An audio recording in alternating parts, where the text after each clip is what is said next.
The third resource person of the evening, dear participants, is Dr. Noor Eni, MS, PD, MPed. She is a lecturer of English. She earned her master and doctoral degree on English education program at Universitas Negeri Makassar, Indonesia. She had attended various international conferences and published several articles in national and international journals.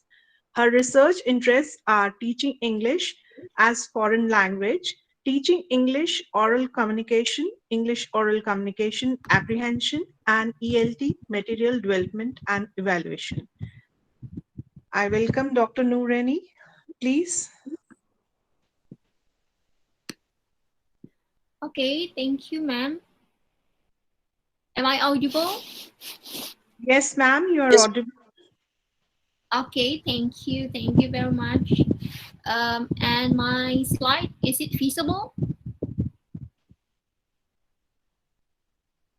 Yes, ma'am, it is visible. Okay, thank you. Let me start. Firstly, I would like to say thank you very much to the committee who has given me a chance to be a part of this great talk. So, hi, my name is Dr. Nuraini.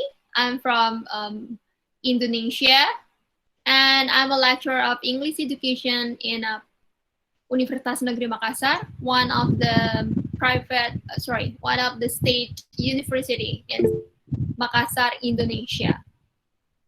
Well, let me start my presentation entitled Teaching and Learning Strategy for Outstanding Outcome-Based Education.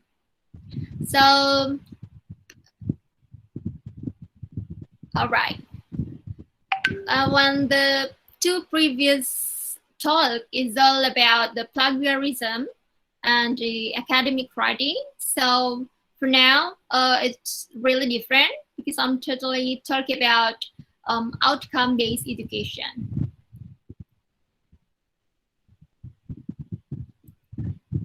Well,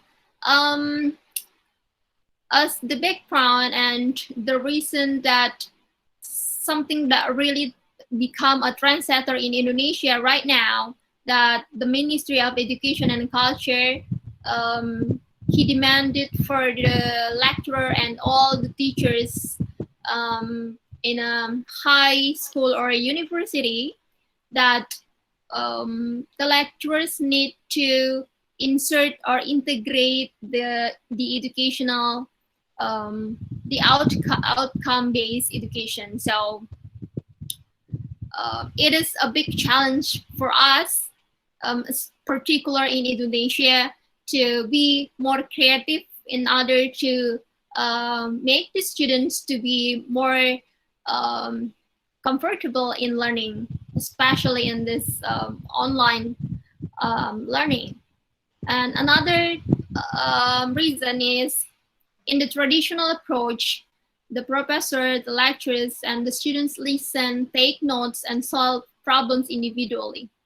So teachers focus on covering the content, giving much less thought to the learning, but the student and teaching methodology. And the content-driven approach to teaching has been referred to as a teacher-centered approach. Then, the instructional objectives and learning outcomes are not comprehensively planned and informed to students. Students' involvement is very low level and too much technical content at the expense of a broader liberal education. And it's stressed on lower order thinking skills. In addition, the student assessment is not aligned to program outcomes. So let's have a look at what is outcome-based education itself. So it is not what we teach, it is what students learn. So outcome-based education is education approach that focuses on graduate attributes or outcomes after completing an academic program. The desired outcomes are determined first and the program curriculum, teaching and learning methodology, and supporting facilities are designed to support the intended outcomes based on a very simple, practical, and logical notion, so that every one of us uses every day in our lives.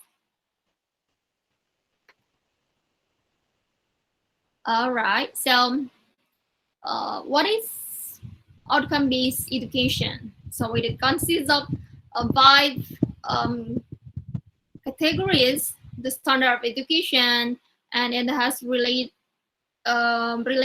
with the curriculum, accreditation requirements, industry, and continuously improve. So, in other words, in order to achieve something, you have to know or have an idea of what is you want to achieve. Then, this is the highlights or the crucial part in outcome-based education. The first one is utilize OBE curriculum that outlines specific measurable outcomes.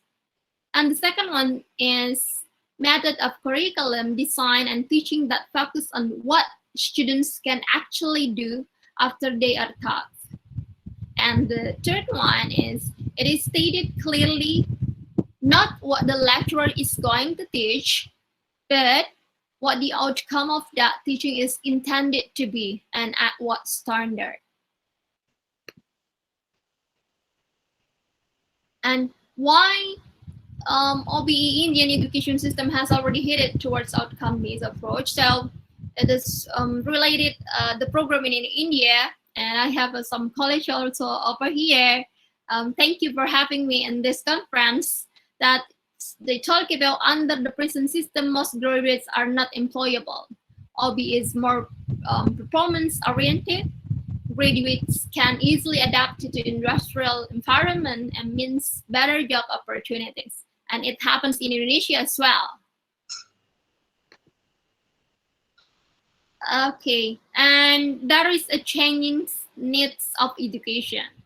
So there is a leadership skills, bilingual proficiency that the students need to master, ethics and spiritually. There's talk about national identify knowledge and also the thinking skills.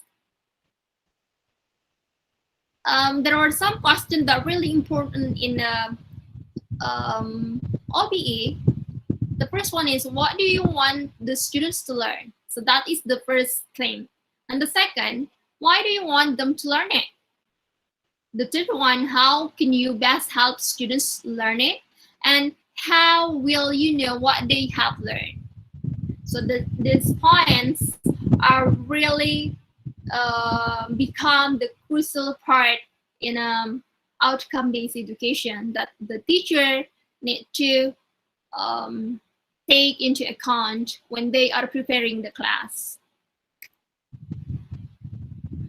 So have a look at outcome-based education versus traditional education. So from the slide, we can see the difference that when that is outcome-based education, it is active learners, while the traditional education, that is a passive learners.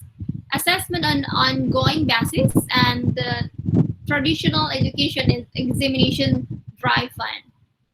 Then an integration of knowledge and content-based syllabus, learner centers, and syllabus is rigid. So the point is we need to make the students being a center of our teaching and learning process, of course. And then learners responsible for their own learning. So we don't need to try to assist the students all the time when we are teaching, even at their home. Okay, and then emphasize on outcomes. It is a flexible time frames and critical thinking, reasoning, and action. Okay, so the components of OBE, we have a curriculum focused on learning outcome, of course, and we have instruction, teaching and learning activities, that is prepared by the lecturers, and then the assessment. So I'll show you the assessment later. And then there are some principles of OBE. The first one is clarity of focus. The second is design down. And the third, high expectation. And the last one is expanded learning. Well, as the first principle is the clarity of focus, that teachers must be clearly focused on what they want students to know and understand and be able to do. In other words, teachers should focus on helping students to develop the knowledge, skills, and personality as well that will enable them to achieve the intended outcomes that have been clearly defined. The second one is designing down. What does it mean? So the curriculum design must start with a clear definition of the intended outcomes that the students are to achieve by the end of the program. So we need to state clearly what is going to be achieved. Once this has been done, so all instructional decisions of teaching and learning are then made to ensure the achievement of the intended outcomes. Okay, and the third principle is high expectation. Why it is a high expectation? So the teacher should establish high, challenging standard of performance in order to encourage students to engage deeply in what they are learning. So helping students to achieve high standards is linked very closely with the idea that successful learning promotes more successful learning. And the last principle is expanded opportunities. It means the teacher must strive to provide expanded opportunities for all students in learning. So it is based on the idea that not all the learners can learn the same thing in the same way and in the same time. Why? Because they have individual differences that we have to focus on as well. So we need to think that they are different and they have a different ability. However, most students can achieve high standards if they are given appropriate opportunities. Then establishing OBE, there are several parts like a vision, mission, program educational objective, course outcome, teaching learning process, and that is evaluation process as well. After we are having the evaluation, there will be feedback and continual improvement. Okay, and then program educational objectives. So in outcome-based education, we have program educational objectives. That is a broad statement that describes the career and professional accomplishment that the program is preparing graduates to achieve. So we are going to focus and think about our graduate students. So in their workplace. And then, for example, our graduates will be successful and technically competent managers, being leaders, entrepreneurs in their chosen fields, having high ethical and more moral value, striving continually to improve further. This is still about the program outcomes. Program outcomes are narrower statements that describe what students are expected to know and be able to do by the time of graduation. And this relates to skills, knowledge, and behaviors that students acquire in their study. For example, knowledge, it means the facts students know and concepts they understand. And the skills means skills students use in managing and applying their knowledge, such as computation, experimentation, analysis, synthesis, or design. evaluation, communication, leadership, and teamwork. And the attitudes, that is the most important as well. Attitudes that dictate the goals toward which their knowledge and skills will be directed, personal values, concerns, preferences, and biases. Okay, this is the curriculum of outcome-based education. Having identified program outcome, the next step is curriculum development. So it should have components to develop all the intended outcome as per pure project outcome, and it can be coursework or activities like assignment, seminar, project, or reports that we can assign our students to do it. All the components should be evaluated, of course. And then decide course outcome for each course or activity. Yes, outcome based education, it's about high order thinking skills. So starting from synthesize, it means creating, and evaluation, evaluating, analysis, application, comprehension, it means understanding, and knowledge or remembering. And high order thinking skills, lower order thinking skills, but we focus on high order thinking skills. There are some level in teaching by using this OBA, level 1 till 4. The first one is about the knowledge. I do believe that it is talking about the Bloom taxonomy as well, and I do believe that the participants or in this part or in this talk is, I do believe that you have already mastered about this. That level 1 is knowledge. The second one is comprehension, maybe defined as the ability to understand and interpret learned information. And level 3, application, is the ability to use learned material in a new and concrete situation. And level 4 is an analysis ability to break down information into its component. And level 5, we have synthesize. The next one is evaluation. It means we judge develop materials for a given purpose. Okay. Then, this is the example of assessment methods for program outcome in a capability to communicate effectively.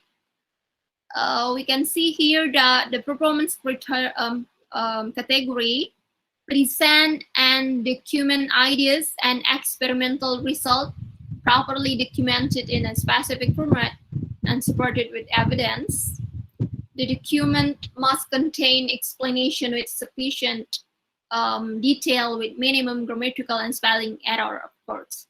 The subject, we can see all subjects that we can insert. Lab experiments, mini project. The assessment method is coursework and exam. We can have a presentation of final year project and industrial training reports. And then we can have lab reports.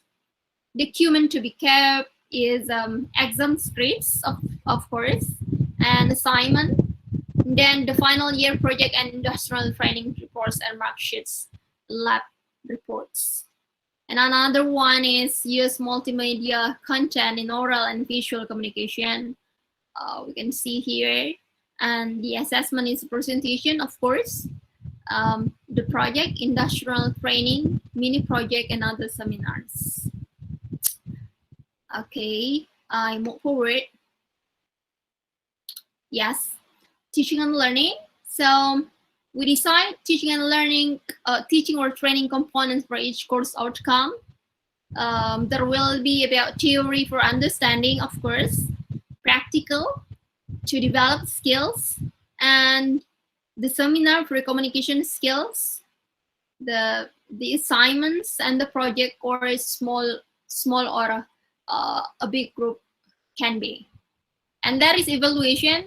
Each of the teaching component is to be evaluated and reflect in a grade, of course. So no evaluation, it means no learning. We cannot measure in what level of our students' ability. So evaluation in this teaching and learning process is really important in order to know in what part, in what level of our students' ability and the achievement of our students. And then another important part is the feedback and improvement. So when we have done the evaluation, there will be feedback, important component of OBE. Teacher has to get feedback from the students. So we cannot deny that now will be the smart society and the smart students with a digital or artificial intelligence, that we need to have, or we need to be more humble in order to get the feedback from the students, even it is not really good feedback actually. And then there is a plan for strategy for improvement based on the feedback. So after we are having the feedback, we can plan the strategies that we are going to have in order to be more or to be better education. And then we implement the strategies that we planned, and then the cycles goes on and on. Okay, this is from the students. As well, teaching levels, like I have mentioned before. Let me go forward. Okay, improving students' performance. Students perform when realize the fruit of success, realize the effect of valor, and get encouragement. And also inspired and motivated students also perform when there is a competition. I'm so sorry, that is typo. And then outcome of the seminar from the task that we assign to the students: to know about the trending teaching skills, for understanding outcome-based education, and then to gain the knowledge about soft skills or hard skills. And as the conclusion of this presentation today, that OBE promises high level of learning for all students, as it facilitates the achievement of the outcomes characterized by its appropriateness to each learner's development level and active and experience-based learning. So moreover, knowing that this system is going to be used would also give the students the freedom to study the content of the course in a way that helps them learn it. So OBE must involve administrators, educators, parents, teachers, and students for successful implementation. So we are going to work together to be a better result.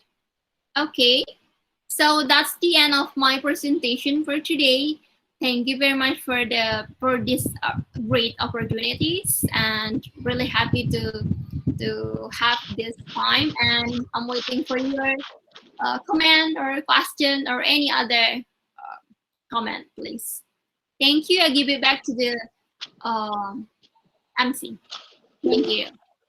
In fact, And thanks a lot. yeah. Thanks a lot, Dr. Noor. It was very organized and comprehensive presentation of yours. The way you talked about the difference between outcome-based education and traditional education. So it was very, very interesting. So it is definitely talking about this OBE. It's a student-centric teaching and learning methodology, right? And it can measure students' performance at each and every step. So, as you rightly said in the concluding part, that it's a high level of learning for all the students.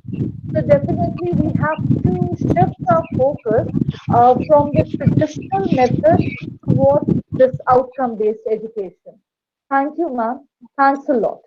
It was wonderful listening the way you presented it through this colorful presentation. Thank you. Thank you, madam. Thank you. I'm so happy to be here. And in Indonesia now it's 42 past 10 p.m. Oh, Okay. so great, so great. Yeah, so great to be in this part and in this session. Thank you for inviting me. Thank you, Dr. Noor. It was really wonderful, especially looking at your PPT. I really literally loved your PPT, and no doubt your smiling face too. Both were so beautiful, attractive, and enchanting that we couldn't actually, keep away even for a single, second out of your PPT. Hats off to you. And it was well organized, kind of PPT. It's wonderful, when you talk about outcome based education, and I think this is the need of the hour in the modern, times. But I just wonder, when we talk about outcome based, education. Okay, we had begun, I think, few years back with blended education, and but with the course of the pandemic, because it's all now digital education is going on. So how far outcome based education can be helpful in digital mode too, because in an outcome based education we need to look into all the stakeholders, like the managers, those who manage all the affair, and the teachers, the researchers, the students. Even the syllabi has to be modified. But how to go for in this digital mode? Okay. Okay, thank you, madam. Thank you, Dr. Anita, for your question. Actually, this is what my one of my research that I have still doing it now. So it's starting from last year. So it's really a big challenge for me personally, because yeah, it's really challenging, because I need to, COVID-19, I have to start it with the meeting with the stakeholders, even in this pandemic. And in my place in Indonesia, especially in South Sulawesi, Makassar, because go to college or go to campus is we need to take, for example, I have to meet with my rector. It should be a day before. We have to make a appointment, because not all the stakeholders will be in the office, because we have to go to college or the office in a shifting time. Okay, firstly, it's about the time management as well. And then yeah, it's hard actually to apply outcome-based education in this pandemic time, in this online, because we need to more work harder, because our students, wow, it's really hard to motivate them, especially when I want to make it just like a project. I divided them into some groups or some themes. And what I have done, I met them per week. Every week I met them one theme to talk about their project. So I talk personally. And yeah, we have to work without any how do you say, we we don't need to think about as a facilitator. We have to work as a facilitator. Yeah, of course. So we don't need to think, okay, come on, it's so hard, but I have to do it, because I love teaching, and I love when my students feel happy when they are having a class with me. So in this pandemic, even in this pandemic, we are limited with the time and the place, but I try to make my students feel comfortable to learn with me. So I think Mhm. I think sometimes we also call this kind of learning where we try to facilitate and we try to give them more of activity oriented studies. We sometimes call it activity based learning, isn't it? Yes. Activity based learning. Okay? Yeah. ABL. So this is OBE and ABL. Actually, both the things are going on in the digital world, and only with this we can really catch the attention of our learners or our students. Thank you so Yes. much, Dr. Noor. Thank It you, was madam. Thank you wonderful so interacting with much. you. I hope we Thank are going to meet on some other platform with a beautiful PPT once again. Yes. I, I, Absolutely here. I really admire your PPT a lot because I'm not very good in making PPTs, but it was really wonderful watching that. Too good. Thank you so much. We can keep it contact later. Yeah, Okay. sure. We would be. Thank you so much. I'm so happy. I'm so happy to be a part of this talk. I'm so happy. Same Thank you, with us all. Our pleasure, ma'am. Thank you so much. ma'am. Thank you.